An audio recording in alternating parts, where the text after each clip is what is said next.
IPL കാര്യങ്ങൾ പരിശോധിച്ചാലേ ഈ Chennai super Kings Sunrisers ഹൈദരാബാദിനെതിരെ ഇന്ന് നിർണായകമായ മത്സരത്തിനിറങ്ങുമ്പോൾ എല്ലാ കണ്ണുകളും ഒരൊറ്റ ആളിലേക്ക് ചുരുങ്ങുകയാണ്, സാക്ഷാൽ മഹേന്ദ്ര സിംഗ് ധോണിയിലേക്ക്. നമുക്ക് നോക്കാം, ഇത് ധോണിക്ക് അവസാന അംഗമോ?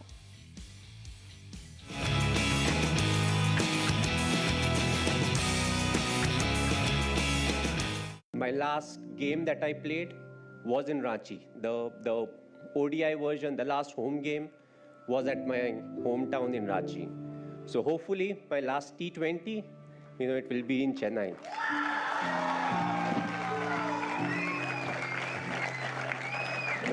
Whether it's next year or in 5 years' time, we don't really know.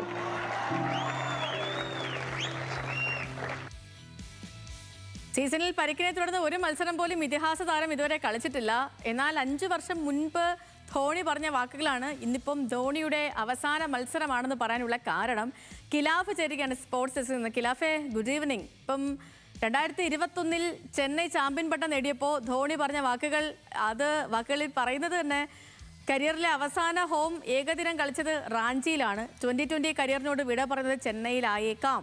അത് അടുത്ത വർഷമാകാം, അതല്ലെങ്കിൽ 5 വർഷങ്ങൾക്ക് ശേഷമാകാം എന്നാണ്. ഇപ്പം 5 വർഷങ്ങൾ പിന്നിട്ടിരിക്കുന്നു. 19ാം സീസണിലെ ചെന്നൈയുടെ അവസാന ഹോം മത്സരമാണ്. ചെന്നൈ ആരാധകരെ സംബന്ധിച്ച് ഇത് കുറച്ച് സങ്കടവും വൈകാരികവും നിറഞ്ഞ വാക്കുകൾ കൂടിയാണ്. അപ്പോൾ എങ്ങനെയാണ് കാര്യങ്ങൾ, കിലാഫെ? തീർച്ചയായും സേതു സൂചിപ്പിച്ചതുപോലെ തന്നെ നമ്മൾ ഇപ്പോൾ വീഡിയോയിൽ കണ്ടതുപോലെ തന്നെ 2021 ചെന്നൈ ചാമ്പ്യൻ പട്ടം ഏറ്റെടുത്തതിന് ശേഷം, ചാമ്പ്യൻ പട്ടം നേടിയതിന് ശേഷമുള്ള ഒരു ഔദ്യോഗിക ഇവന്റിലായിരുന്നു ധോണിയുടെ ഈ വാചകങ്ങൾ. നമുക്കറിയാവുന്നതുപോലെ തന്നെ 2021 ശേഷം ഇപ്പോൾ 5 വർഷം പിന്നിട്ടിരിക്കുന്നു. ആ താരം പറഞ്ഞത് ഏകദിന മത്സരം, ഹോം മത്സരം, അതായത് അവസാന ഏകദിന ഹോം മത്സരം കളിച്ചത് റാഞ്ചിയിലായിരുന്നു. റാഞ്ചി ധോണിയുടെ ജന്മനാടാണ്. അതേപോലെ തന്നെ രണ്ടാമത് വീടായി കരുതുന്നത് ചെന്നൈ. ആ ചെന്നൈയിലായിരിക്കാം 2020യോട് വിട പറയുന്നത് എന്നായിരുന്നു ധോണിയുടെ വാക്കുകൾ.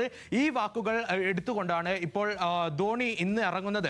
ഇന്ന് അവസാന മത്സരത്തിനാണ് ഹോം ഗ്രൗണ്ടിൽ ചെപ്പോക്കിൽ ചെന്നൈ ഇറങ്ങുന്നത്. ആ ഒരു മത്സരത്തോടു കൂടി ധോണി പടിയിറങ്ങും എന്ന രീതിയിലുള്ള അഭ്യൂഹങ്ങൾക്ക് കാരണം നമുക്കറിയാവുന്നതുപോലെ തന്നെ 278 മത്സരങ്ങളിൽ ഇറങ്ങിയ ധോണി IPL-ൽ 278 മത്സരങ്ങളിലാണ് കളിച്ചത്. ഇതിൽ 235 മത്സരങ്ങളിലും നായകനായിട്ടാണ് കളിച്ചത്. അതിൽ 2016-ലും 2017-ലും മാത്രമാണ് ധോണി ചെന്നൈയുടെ ഭാഗമല്ലാതിരുന്നത്. അത് വിലക്കിനെ തുടർന്ന് പോയപ്പോൾ പകരമെത്തിയ റൈസിംഗ് പൂനെ സൂപ്പർ ജയൻസിന്റെ ക്യാപ്റ്റൻ ആയിട്ടായിരുന്നു അന്ന് ധോണി ഉണ്ടായിരുന്നത്. ഒപ്പം പിന്നീട് 2018-ൽ ചെന്നൈ വീണ്ടും തിരിച്ചെത്തിയപ്പോൾ ചെന്നൈയുടെ നായകനായി തിരിച്ചു വരുന്നു. ഒപ്പം തന്നെ കിരീടവുമായി തിരിച്ചെത്തുന്നു.